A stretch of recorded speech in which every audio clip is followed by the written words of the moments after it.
back on your whole career, what is the thing that stands out in your mind as the most important? Pelléas, most difficult. Debussy is the most difficult. Yes. Because you have to sing him as he writes, not as you want to. Everything that he wrote, every word of Mélisande or the other characters has the right music, tone, and they mustn't sing their way, they must sing his way. Because everything that she does, or her husband did, or Pelléas, it was perfectly human, and you had to make it that way. How was it that you created this role of Mélisande? Because Debussy met me, and when I sang for him at the beginning of it, he stopped and he said, "There's no one ever in the world sang my music like you. You don't sing it.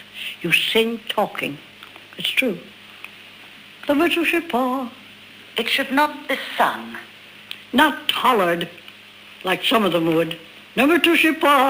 To let them be heard. But if you have your voice here, in your head, out of you, yes. I don't hold the pa the way they do. That'll go all over the house. Oh, I don't know. I have just my own way of doing things. I was just different from anybody else, happily. Debussy and I were great friends. But he never told me anything about Mélisande. We used to talk about Golo and all those people. But he never said anything very much about Mélisande till I went on to the rehearsals. And then he came up and we talked about this and that, the next thing. Oh, you have to, you know. You have to know what the composer has in his brain.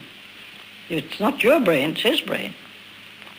Oh, it's fascinating. I could talk and tell you so many things, but I can't remember them very much now. Is it true that Debussy was in love with you? Oh, no, never. He may have been in love with my work, but I never was in love with anybody whom I created.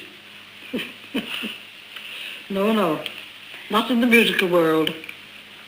They're all crazy. You remember that you used to dine regularly every week with Debussy and his wife Lily? I don't know if his wife always was there. No. Well, regularly with Debussy. What did you talk about? I suppose we talked about music. He may have told me about his life.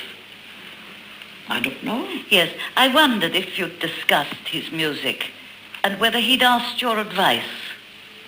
I don't think, well, we discussed it, but he was always right. He knew.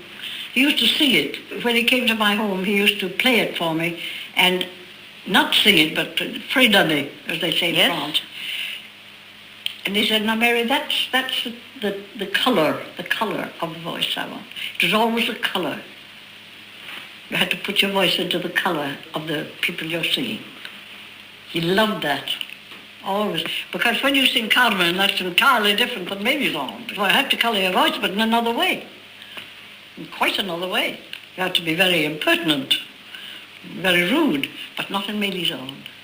You have to be very careful and very sad. Oh, it's a lovely opera. You have a certain amount of correspondence of Debussy, which you have kept. No. You haven't kept it? No, nothing. I haven't even his photograph. You threw it all away? I haven't any of the photographs. You threw all the letters away? Everything. Yes. Why should I bother?